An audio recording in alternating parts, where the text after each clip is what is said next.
चूँकि ये मामला ट्रायल कोर्ट ने इवेंचुअली तय करना है कि ऐसा नहीं कि अगर वो कराची आएगी तो कोई भी उससे मुलाकात कर सकेगा, यकीनी तौर पे वो बच्ची की मर्ज़ी के ऊपर होगा।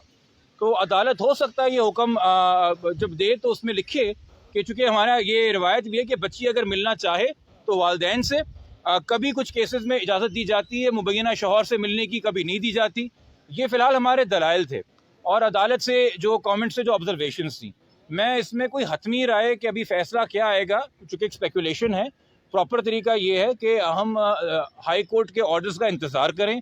कुछ घंटों की बात है, end of the day order आ जाएगा, उसको पढ़ के तमाम आपको पता होगा कि उसमें क्या कंडीशंस हैं, क्या पैरामीटर्स हैं, और तभी हम बात करें।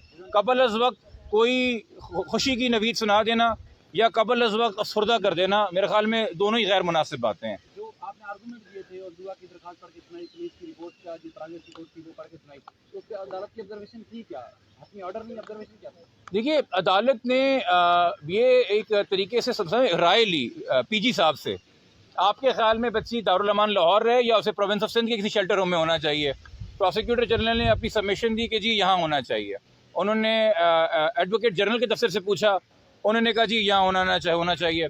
उन्होंने आईओ से पूछा, जो कि साबका आईओ है, मगर अब चूँकि नया आईओ आया नहीं है तो वो कस्टोडियन एक तरीके से फ़ाइल का है, और ये मेरे नहीं, ये तो क्या कहते हैं, मरकज़ी मुल्ज़िम के वकील के दलाइल थे कल कि जी ये करंटली कस्टोडियन है। तो मैंने उन्हीं को कहा, मैंने कहा जी कस्टोडियन है, तो उन्होंने कहा भाई तफ्तीश के लिए चाहिए, तो उसने भी कहा कि हाँ जी बच्ची हमें यहाँ पे चाहिए, उसने स्टेटमेंट दिया। तो अदालत ने ये व्यू फॉर्म किया, बट अगेन फ़ैसला क्या है अदालत का? क्योंकि अदालत ने कोर्ट में फ़ैसला नहीं सुनाया है, अदालत ने कहा है during the course of the day. मगर जो मेरे ख़्याल में एक व्यू फॉर्म है, और जो एतराज़ था मुल्ज़िम के वकील को, एक तो उन्होंने पहले एतराज़ किया कि ये चल रही है अब से बेजा की कार्रवाई, वो कह रहे हैं जी मेरे बैंक अकाउंट्स फ्रीज़ हुए हैं जिसका इस केस से कोई लेना देना नहीं था। उसमें जब अदालत ने कहा कि ठीक है भाई, अगर कोई बैंक अकाउंट फ्रीज़ हुआ है हमें लिख के दे दीजिए, हम इसके ऊपर कर लेते हैं कार्रवाई, अगर आप कह ही रहे हैं तो उन्होंने कहा नहीं जी ज़हीर के नहीं है, शब्बीर के बैंक अकाउंट्स हैं। तो अदालत ने पूछा, अब शब्बीर के तो वकील यहाँ पे है नहीं, आप तो ज़हीर के वकील हैं, तो जो बात कीजिए वो बात हकीकी है। दूसरा उन्होंने एक बात की कि भाई अगर आप बच्ची को शेल्टर होम भेज देंगे तो कोई हमारे ख़िलाफ़ कोई व्यू ना फॉर्म हो जाए, प्रेजुडिस ना हो जाए। देखिए, जब बच्ची को पहली बार भी आज़ाद किया गया था, जिसके ऊपर बड़ी तनकीद की गई हाई कोर्ट पे, उसमें भी आप नोट करें हाई कोर्ट ने लिखा है कि जो एफआईआर के मामलात हैं, जो फैमिली कोर्ट के मामलात हैं, उस पर हमारा फ़ैसला जो है वो हावी नहीं होगा।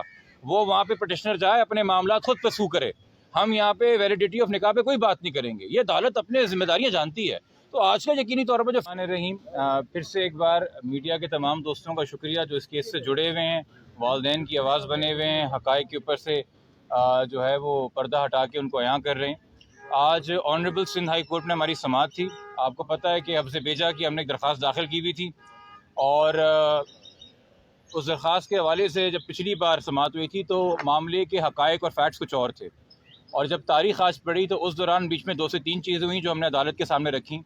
एक तो हमने कहा कि जी बच्ची फ़िलहाल दारुल अमान में है लाहौर के, और मुबैना तौर पे अपनी दरख्वास्त के साथ है, और मुबैना तौर पे ये भी कह के कि जी मैं अलहदा हो चुकी हूँ अपने शौहर से, जिसको शौहर कहा जा रहा है, और तनहा एक तरीके से लवारिस होने की कैफियत के अंदर मुझे दारुल अमान में रखें, चूँकि उसका एक मौक़िफ़ रहा है कि वालिदैन से भी ख़तरा लाहक है।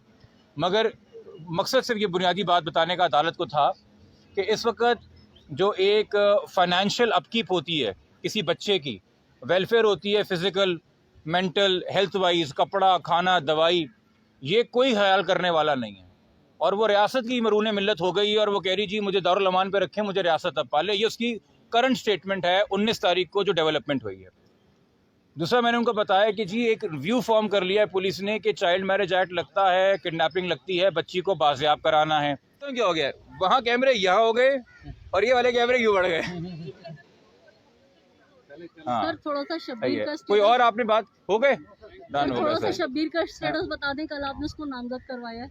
नहीं, मैंने नामजद नहीं कराया जी, वो नामजद शुरू से है अदालत के अंदर, और उसका स्टेटस तो मफरूर का इस वक्त, उसने तो कहीं से बेल अप्लाई नहीं की है। तमाम के तमाम लोग जो पहले से नामजद है 33-35 लोग, वो तमाम मफरूर हैं, ठीक है।